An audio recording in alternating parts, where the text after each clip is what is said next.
Hello and welcome to my presentation. I'm glad you could join me.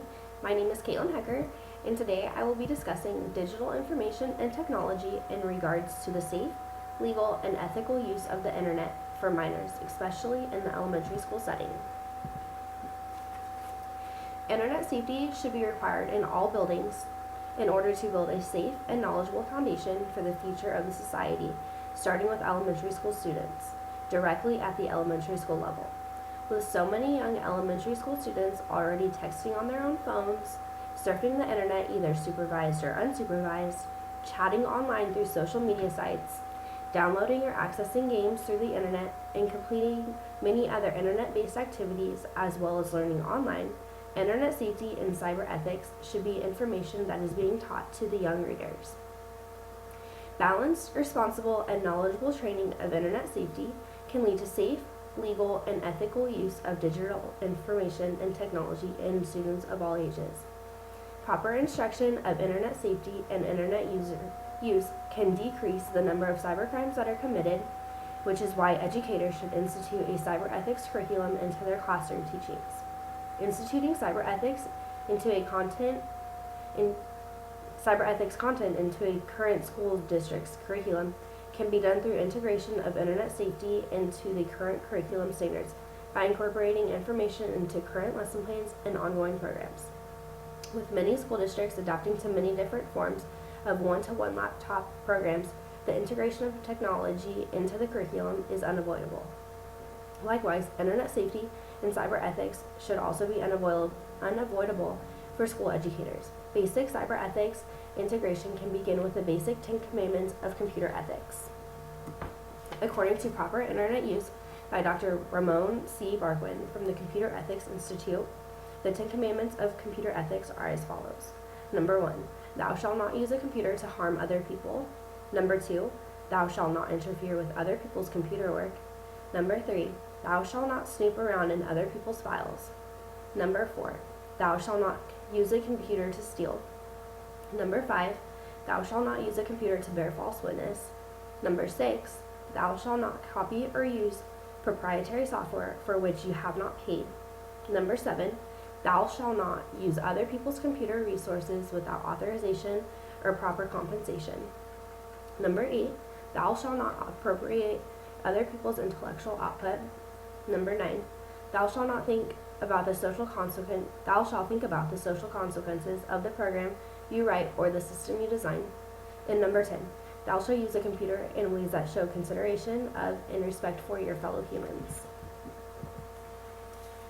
Although many elementary school students may not understand all 10 of the computer ethic commandments, the students will more than likely be able to correlate the underlying meaning of each of the commandments. It would be especially easy for a school educator to start with the basics or the 10 commandments listed above to begin teaching and implementing cyber ethics and internet safety to elementary schools and secondary school students. However, if a school educator chose not to implement the 10 commandments into the school curriculum, there are numerous safe and educational websites that are provided on the handout that can be accessed through the internet that assist with implementing internet safety into the school curriculum and everyday subject. Some of the educational and student-friendly websites that are also listed on the handout include Internet Safety 101, Edutopia, and BrainPop Junior. These websites not only offer lesson plans for educators, but tips for parents and guardians as well as games and quizzes for students of all ages to increase awareness and current knowledge of internet safety and cyber ethics. According to Children's Internet Protection Act, in 2000, CIPA was enacted by Congress with certain requirements pertaining to the schools to address and to prevent children from accessing harmful or obscene content over the internet. CIPA, or Children's Internet Protection Act, requires that schools and public libraries monitor the use of online activities of minors, address the safety as well as the security of minors while using electronic programs to communicate, and that they must provide information for educating minors regarding the use of inappropriate online behavior. CIPA Schools Internet Policy also requires schools and public libraries to address the unauthorized disclosure, use, and also dissemination of a minor's personal information over the internet. This policy requires that students must be continuously monitored by a responsible adult while using computers, especially while accessing the internet. It also requires that students be taught the importance of retaining personal information and not sharing it over the internet. This act and policy is important to have implemented in both schools and public libraries because minors, especially students, have access to the internet as part of a daily routine. It is easy to blame the 21st century for the increase in the use of technology, especially in the school setting and particularly in the elementary school setting. However, the increase in technology is only going to continue to increase, with the development and increase of numerous types and forms of instructional hardware, assistive technology, and mobile learning devices continuing to grow as well. Learning through technology is unavoidable for many school districts and students, which also means teaching will soon become nearly impossible without such technology within the classroom. Since technology within the classroom and online learning through the internet within the classroom is here to stay for good, it is just another added reason to properly educate not only elementary school students, but also middle school students and high school students as well on the safe and educational use of the internet, both while at the school and at public libraries, as well as during personal use at home.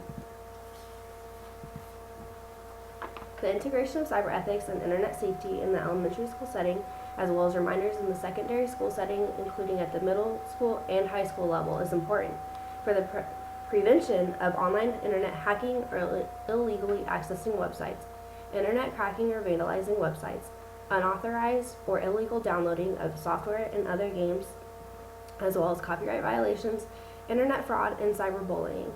With the internet being a broad online world full of numerous dangers that attract not only young students but adults as well, it is also important to have properly educated staff members at the school as well. Students will be more likely to take in knowledge from an educator who is well educated in the topic. However, internet safety and cyber ethics education should not just stop with children and students. In order to be beneficial and to have rules implemented at the school, it is also important to educate the parents or guardians as well. So the internet and technology or computer use is monitored at the home as well to keep students safe. Since many of the crimes listed above may appear to be advanced for young children, it does not mean that their parents or family members are clear of committing any of the internet crimes. Although internet safety and proper following of correct and safe cyber ethics may seem to be a struggle, it's important to keep the internet accessible to students within the school and public library settings. Limitations on the internet may be enforced, but it's important to not ban the internet from students. For some schools, with one-to-one laptop programs being implemented within a particular school district, the school noticed a dramatic decrease in discipline problems as well as a decrease in both student and teacher absenteeism. Not only was there positivity for the school and a decrease in the problem areas, but there was also positivity and an increase in test scores, especially reading scores of the students. Due to the one-to-one laptop program, students of a particular school are becoming more engaged in research-based activities and projects. After learning the cause as to why educators should implement internet safety, the numerous ways to integrate teaching internet safety, a Congress act that enforces internet safety, and the many different crimes that could come from not teaching internet safety and other various topics relating to internet safety, it is important to properly educate all students. Internet safety should be required in all school buildings in order to build a safe and knowledgeable foundation for the future of this society, starting with elementary school students directly at the elementary school level.